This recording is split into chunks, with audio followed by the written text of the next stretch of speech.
माँ की ममता। एक छोटे से कस्बे में समीर नाम का एक लड़का रहता था। बचपन में ही पिता की मृत्यु हो जाने के कारण परिवार की आर्थिक स्थिति बड़ी दयनीय थी।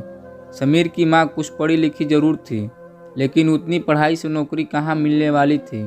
सो घर घर बर्तन माँज कर और सिलाई बुनाई का काम करके किसी तरह अपने बच्चों को पढ़ा लिखा रही थी।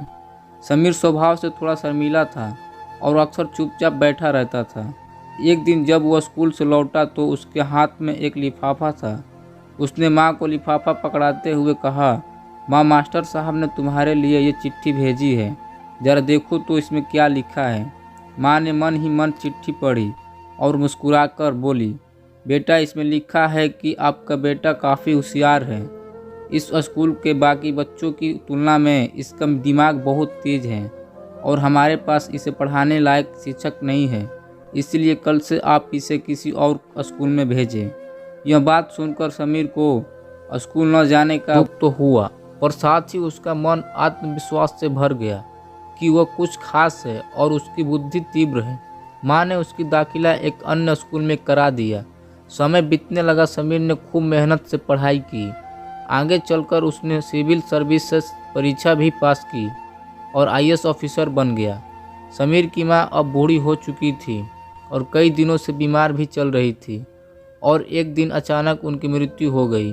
समीर के लिए यह बहुत बड़ा घातक था और वह बिखल बिखल कर रो पड़ा। उसे समझ नहीं आ रहा था कि अब अपनी माँ के बिना वो कैसे जिएगा। रोते रोते ही उसने माँ की पुरानी अलमारी खोली और साथ में ही उनकी माला, चश्मा और अन्य वस्तुएं लेकर चुनने लगा।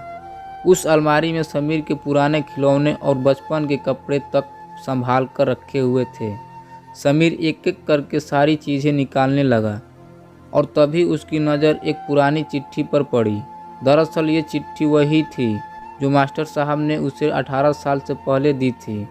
नम आंखों से समीर उसे पढ़ने लगा। आदरणीय अभिभावक, आपके बताते हुए हमें अफसोस हो रहा है कि आपका बेटा समीर पढ़ाई में बेहद कमज़ोर है और खेल कूद में भी भाग नहीं लेता, और यह जानना पड़ता है कि उम्र के हिसाब से समीर की बुद्धि विकसित नहीं हो पाई, अतः हम इसे अपने विद्यालय में पढ़ाने में असमर्थ हैं। आपसे निवेदन है कि समीर का दाखिला किसी मंद बुद्धि विद्यालय में कराएं अथवा खुद घर पर रखकर इसे पढ़ाएं। सादर, प्रिंसिपल। समीर जानता था कि भले अब उसकी माँ इस दुनिया में नहीं रही, पर वो जहाँ भी रहे उनकी ममता, उनका आशीर्वाद सदा उस पर बना रहेगा। तो दोस्तों, ये थी हमारी आज की कहानी। उम्मीद करते हैं कि आपको पसंद आई होगी। आपका क्या कहना इस कहानी के बारे में कमेंट करके हमें ज़रूर बताएं। वीडियो को लाइक कर दीजिए, चैनल को सब्सक्राइब कर लीजिए और साथ में घंटी को दबा के ऑल पे सेट कर लें ताकि आने वाली वीडियो आपको तुरंत मिले। मुझे दीजिए अगली वीडियो तक की इजाज़त। तब तक के लिए धन्यवाद। Thank you so much.